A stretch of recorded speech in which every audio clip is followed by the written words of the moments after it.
화요 미스테리 극장 장외이제 실종 미스테리.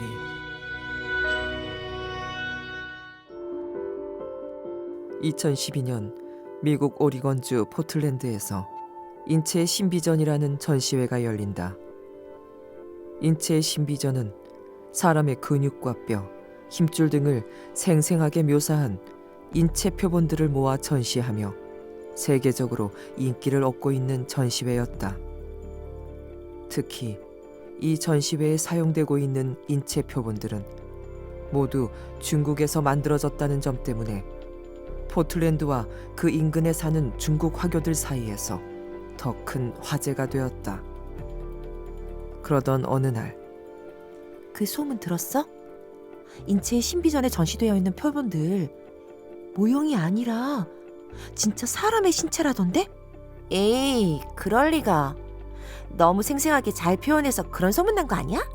진짜라니까? 못 믿겠으면 한번 가서 봐봐. 이 소문은 중국 화교 사이에 삽시간에 퍼져나갔고 인체의 전시전에는 수많은 중국인들이 몰려왔다. 그런데 전시장을 둘러보던 한 중국 여성이 어느 인체 표본 앞에서 눈을 떼지 못한 채 서 있었다. 잠시 후 그녀는 인체 표본 주위를 돌아다니며 이리저리 살펴보기 시작하더니 비명을 지르며 털썩 주저앉아 버린다.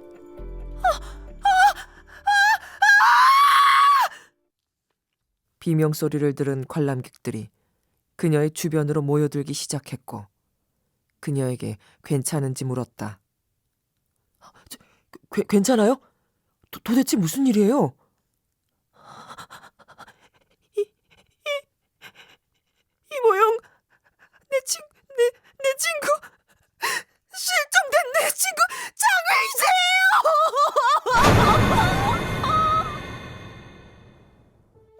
전시되어 있는 인체 표본이 장외이제라는 말에 전시장은 웅성거리기 시작했는데 장외이제는 단아한 미모로 인기를 끌었던 중국 다롄 TV의 유명 아나운서였기 때문이었다. 그녀는 1998년 갑자기 의문의 실종 사고를 당하면서 중국 사회에 큰 충격을 안겨주었는데, 에이, 그럴 리가요. 이건 사람이 아니라 그냥 모형이에요, 모형. 아니에요. 저 눈과 코, 얼굴 형태까지 내가 또렷하게 기억하고 있다고요. 저건 분명 장외이제예요. 장외이제도 실종되기 직전에 임신 8개월째였어. 그녀의 말을 들은 사람들은 인체 표본 앞으로 달려갔고 설명서를 보고는 경악을 금치 못했는데 바로 그곳에는 임신 8개월의 여성이라고 적혀 있던 것이었다. 실종됐던 장외이제가 14년 만에 인체 표본이 되어 나타났다는 뉴스는 삽시간에 중국 화교 사회에 퍼졌고 미국에 본사를 둔 중국 보신지는 기자를 포틀랜드로 보내 인체의 신비전에 전시되어 있는 문제의 인체 표본에 대해 정밀히 조사하기 시작했다. 그 결과 놀랍게도 전시되어 있던 임산부의 인체 표본은 장외이제의 신체 특성과 정확히 일치했다. 그날 이후 미국의 NTD TV를 비롯해 많은 미국 언론들이 이 문제에 관심을 보이기 시작했고 얼마 뒤 NTD TV는 충격적인 뉴스를 내보낸다. 그 뉴스에는 순더창이라는 중국인 남성이 한 인터뷰가 담겨 있었는데 1998년에 누군가가 그 다롄시 난산 호텔 408호실에 임산부의 시체가 있는데 이 시체를 인체 표본 공장으로 옮겨주면 거액의 돈을 주겠다는 제안을 했어요. 그날 그 호텔로 갔더니 정말 임산부의 시체가 있더라고요. 그래서 시체를 차에 싣고 인체 표본 공장으로 가서 기다리고 있던 공장 직원에게 넘겨줬습니다. 그 임산부가 누구냐고요? 장외이제였습니다.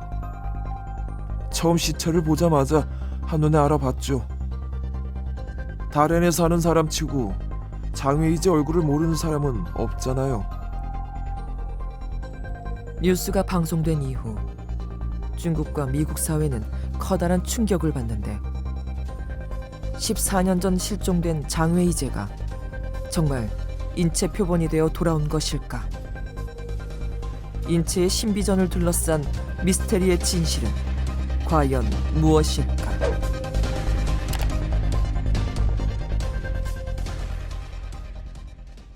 안녕하세요. 미스터리 전문가 프로페서입니다. 안녕하세요. 마담 섀도우입니다. 오늘 이야기 기억나요. 정말 이런 뭔가 뒷이야기 있었다는 걸 제가 잘 기억이 안 나는데 네. 오늘 이야기는 그 팟빵 게시판에 방울토마토님이 요청해 주셨던 그 미스테리 네네. 였어요. 이거 한번 해달라고 네네. 요청하셨죠. 네.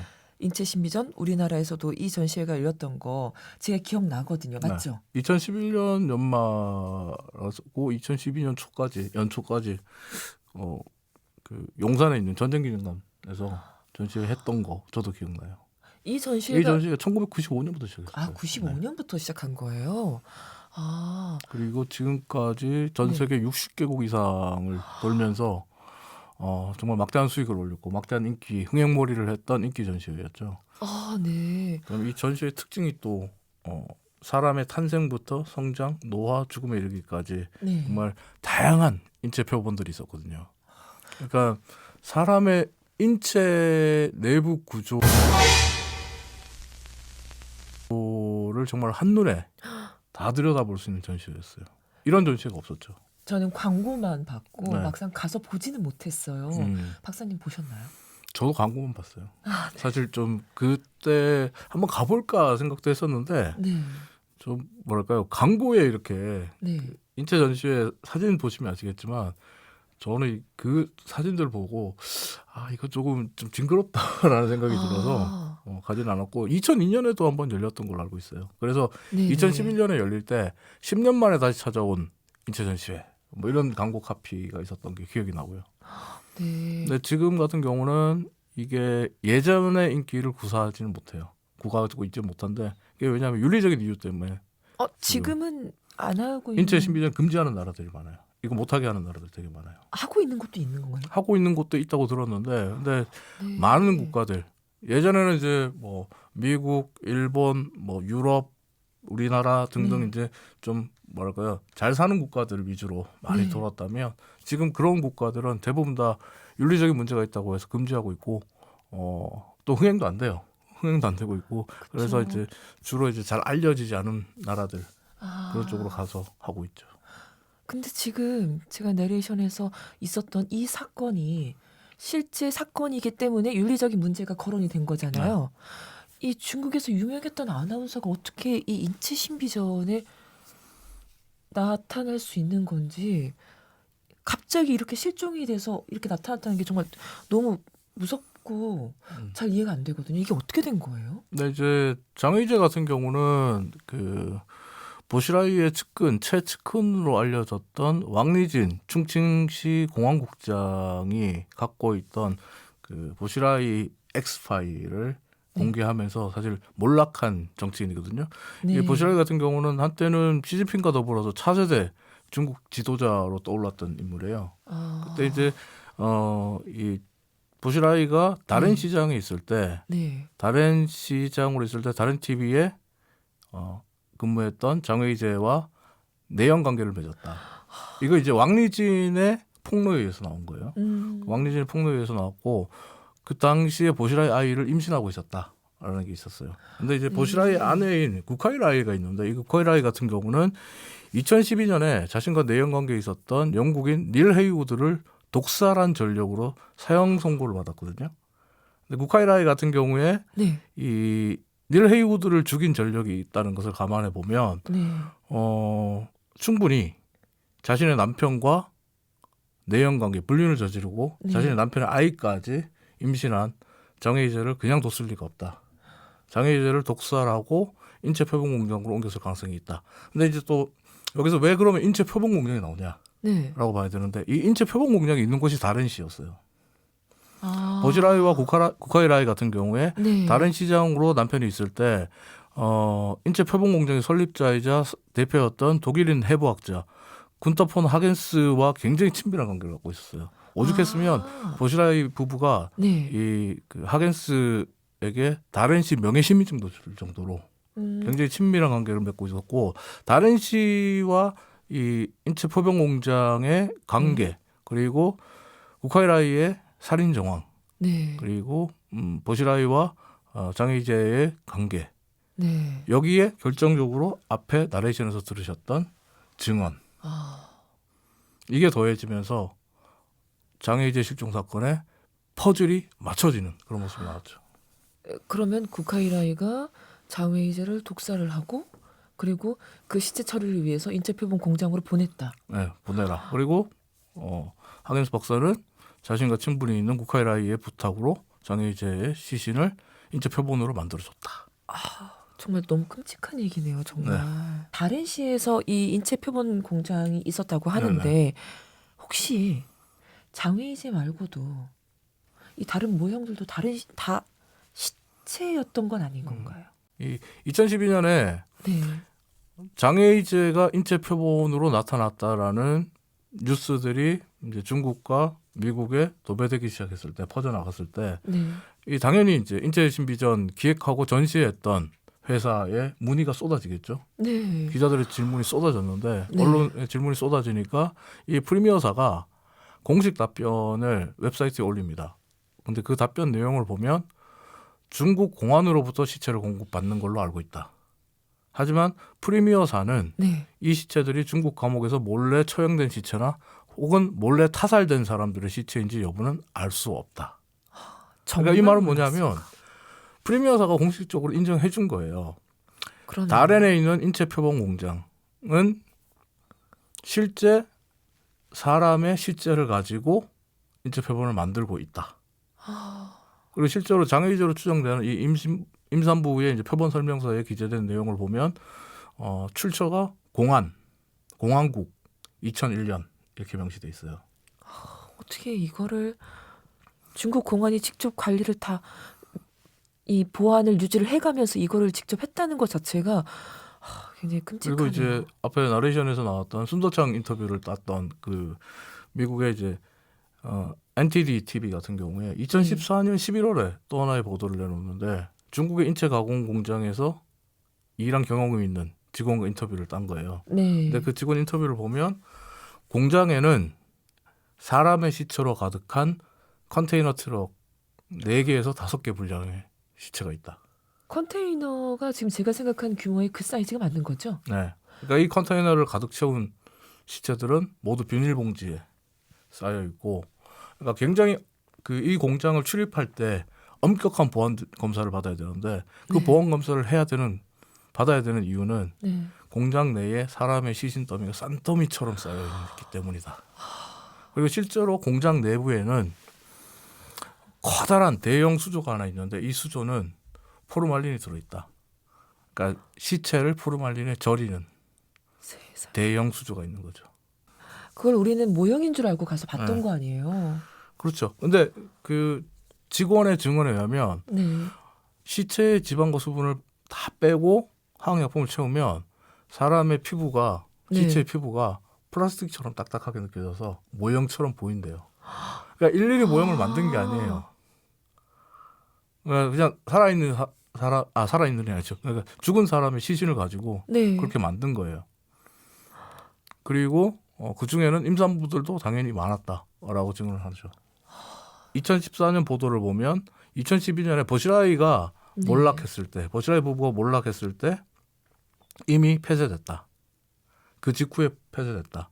그래서 지금 2014년 현재 공장은 잡초로 덮여 있고 입구에는 2012년 2월 19일 봉쇄라는 팻말이 있다. 이렇게 돼 있습니다. 지금 문을 닫았다라고 봐야 되고 어떻게 보면 하겐스 박사가 운영했던 이 인체 표본 공장은 버시라이 부부와 함께 운명을 다한 거예요. 버시라이와 구카이라이와 흥했다가 네. 같이 망한 거예요. 아, 그러면 이 장외이저처럼 혹시 진짜 사람을 이용해서 이 지금 인체 신비전처럼 네. 진짜 사람을 이용해서 또 이런 전시나 아니면 어떤 뭐 사람들에게 보여주는 어떤 행태로 그런 사례들이 또 있나요? 혹시 그런 사례들은 꽤 많아요. 그런 사례들 많아요, 심지어? 네, 심지어 많아요. 혹시나 했는데. 오히려 그 네크로필리아 증후군이라는 단어가 있을 정도니까. 네? 그 네크로필리아 증후군이 뭐냐면 네. 죽은 시체에 애착을 보이는 일종의 성 도착증 같은 단순히 뭐 어떤 패티시 정도를 뛰어넘은 뛰어넘은 그런 거예요. 건가요? 네. 죽은 시체에만 네. 그 애착을 보이는 증상을 정신병의 일종이죠. 그 증상을 네크로필리아 증후군이라고 얘기하는데 네. 그런 단어가 있을 정도고 네. 1933년에 네. 미국에 살던 독일인 의사 칼본 코셀 박사라는 사람이 있는데 칼본 코셀 박사가 네. 자신이 짝사랑했던 여인, 그러니까 엘레나라는 젊은 여인이 있었는데 네. 그 여인이 결핵으로 죽은 지 2년 후에 그러니까 1931년에 엘레나가 결핵으로 죽었어요. 근데 네. 이제 2년 후인 1933년에 시체를 빼내 가지고 아, 땅에 묻혀 있던. 네, 시체를 상당히 많이 부패했겠죠. 당연히 네. 시간이 많이 지났으니까 시체를 빼내 가지고 그 시체에 뭐랄까요, 피부를 더 씌우고 일단 재료는 네. 사람의 피부는 아닙니다만 일단 그 시체를 엘레나의 생전의 모습처럼 복원하려고 해요. 복원해서 네. 같이 살다가 경찰에 네? 복원해서 같이 살았죠. 같이 살다가 근데 크로필리아 증후군 얘기했잖아요. 같이 살다가 네. 경찰에 적발돼서 상당한 논란이 된 적이 있고 그리고 또 1976년에 네. 미국에서 인기가 있었고 우리나라에서도 상당한 인기를 끌었던 600만 불의 사나이. 네. 600만 불의 기억 안 사나이 난다고 촬영팀들이 네, 네. 미국의 한 놀이공원에 있던 귀신의 집에서 전시된 인형을 마네킹 같은 전시된 인형을 스태프가 실수로 잘못해서 그 팔을 하나 부러뜨려요. 네. 팔을 부러뜨려서 이제 이걸 고쳐야 되니까 팔을 집어들어서 봤는데 마네킹이 아니라 이거 사람 시체인 거야. 사람 시체 팔이에요.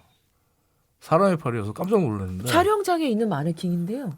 네. 그래서 이걸 경찰에 신고했겠죠, 당연히. 네. 경찰에 신고했고 미국 경찰이 조사해본 결과 1900년대 은행 강도로 악명이 높았던 엘마 맥커디라는 은행 강도의 시체로 밝혀졌어요. 정말 살아있는 시체를 네. 귀신의 집에 귀신처럼 세워놓은 거예요. 어머.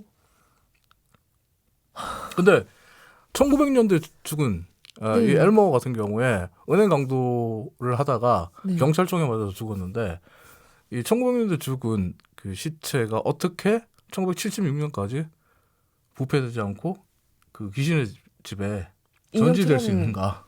그럼 누군가가 또 그런 뭐 포르말린을 써서 또 네. 했다는 거 아니에요? 장의사가 그렇게 해줬어요. 그 당시에 이게 그때 이제 미국 현지법에 따라서 네. 시체를 유가족에게 전달해줘야 되는데 네. 이 엘머 맥커디의 유가족이 안 나타나는 거예요. 엘머 맥커디가 워낙 유명한 은행 강도였기 때문에 우리 집에 엘머 맥커디 시체가 있습니다라고 사람들한테 광고를 합니다. 그리고 입장료를 받고 엘머 맥커디 시체를 보여줘요. 아, 전시를 한 거예요. 네, 전시회를 해요. 인체 표본의 신비와 가장 비슷한 상황일 수 있는데. 그러네요. 근데 이제 그래서 이제 그 장의사가 돈을 좀 벌어요. 근데 또 이걸 지켜보던 사기꾼 일당들이 있습니다. 네. 저게 돈 될 것 같거든요. 네. 그래서 내가 엘머 맥커디의 그 유가족이다라고 하고 장의사한테 그걸 그 포르말린 처리된 시체를 받아옵니다. 받아오고 전국을 돌아다니면서 순회 전시를 해요. 근데 이제 얼마 지나지 않아서 엘머 맥커디 시체를 보는 거에 사람들이 이제 관심과 열기가 떨어지니까 네. 돈이 안 되잖아요. 네. 그래서 팔아치우고 돌아다니다가 엘머 시신이 정말 마네킹 인형처럼 여겨져서 60년 동안 또 돌아다니다가 결국 그 귀신의 집에 전시가 돼 있었는 건데 네. 이걸 1976년에 드라마 팀이 발견을 한 거죠. 아니 정말 영화보다 더 영화 같은 스토리인 것 같아요. 네. 내가 어떻게 보면 뭐라고 할까요? 인체의 신비전을 했던 그러니까 네. 인체 표본 공장을 운영했던 그 사람들의 심리는 시체는 더 이상 사람이 아니다. 아닌 거죠. 그냥 돈벌이 수단, 음. 물건처럼 취급된 거죠. 근데 저는 되게 겁이 나는 게 그 막상 지문이 있는 손과 네. 그리고 그들의 눈빛이나 이런 거를 보면 그렇게 단순히 돈벌이 수단이라고 생각하기가 쉽지 않을 것 같은데 좀 많이 안타까운 그리고 참 굉장히 생각하면 할수록 좀 슬픈 이야기긴 하네요. 많이 클릭해 주셔서 구독과 좋아요 꼭 부탁드리겠습니다. 화요 미스터리 극장 오늘 여기까지 하겠습니다. 다음 주에 뵙겠습니다.